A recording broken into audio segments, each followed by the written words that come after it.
యుద్ధం పూర్తిగా ఆగింది. నిన్న రాత్రి మళ్ళీ పాకిస్తాన్ డ్రోన్స్ రావటం, మన ఎయిర్ డిఫెన్స్ సిస్టమ్ యాక్టివేట్ కావడం. అయితే ఆ డ్రోన్స్ సరిహద్దు దాటలేదు, దాటి ఇక్కడ పేలుళ్ల ప్రయత్నము చేయలేదు. ఎందుకంటే వెంటనే పేల్చడానికి సిద్ధంగా ఉంది కాబట్టి. ఏ డ్రోను ఈ లోపలికి వచ్చి పేలింది లేదు. సరిహద్దుల దగ్గర పేలిస్తే ఆ బూడిద శకలాలు యువతలకు వచ్చి పడ్డాయి. దాంతో ఎక్కడికక్కడ ఆగిపోయింది. అయితే యాక్చువల్గా అటాక్ చేసే ప్రయత్నం చేశారా, కవ్వించారు. పాకిస్తాన్ సైన్యానికి మన సైన్యానికి ఉన్న తేడా ఏంటంటే, మన సైన్యం ఆగిపో అంటే అవతలోడు కాల్చి చంపుతున్న ఆగి నుంచుంటారు.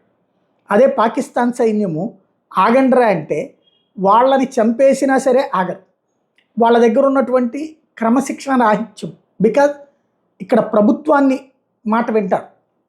అక్కడ ప్రభుత్వం వేరు, సైన్యం వేరు, ఐఎస్ఐ వేరు, తీవ్రవాదులు వేరు. వాళ్ళకి ఏది నచ్చితే అది జరుగుతుంది.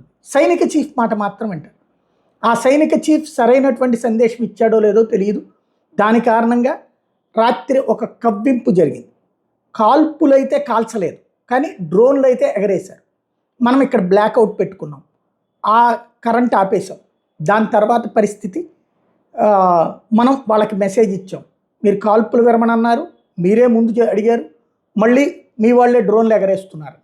వితిన్ 1 అవర్లో, అంటే రాత్రి ప్రారంభమైంది ఆ ఇష్యూ. మనం వీడియో కూడా రాత్రి చేసుకున్నాం. ఆ తర్వాత 1 అవర్లో ఆగిపోయింది. ఇవాళ పొద్దున చూస్తే ఎల్ఓసి పూర్తి ప్రశాంతం. గత ఏది మన పెహల్గామ్ ఇన్సిడెంట్ జరిగిన తర్వాత నుంచి, యుద్ధం ప్రారంభం కాకముందు నుంచినే కాల్పుల విరమణ ప్రారంభించింది పాకిస్తాన్. అంతకుముందు ఒకప్పుడు కాల్పుల విరమణ అనౌన్స్ చేసింది పాకిస్తానే. కాల్పుల విరమణ ఉల్లంఘించి ఇక యుద్ధానికి సన్నద్ధతని అప్పటి నుంచి ప్రకటిస్తోంది పాకిస్తానే.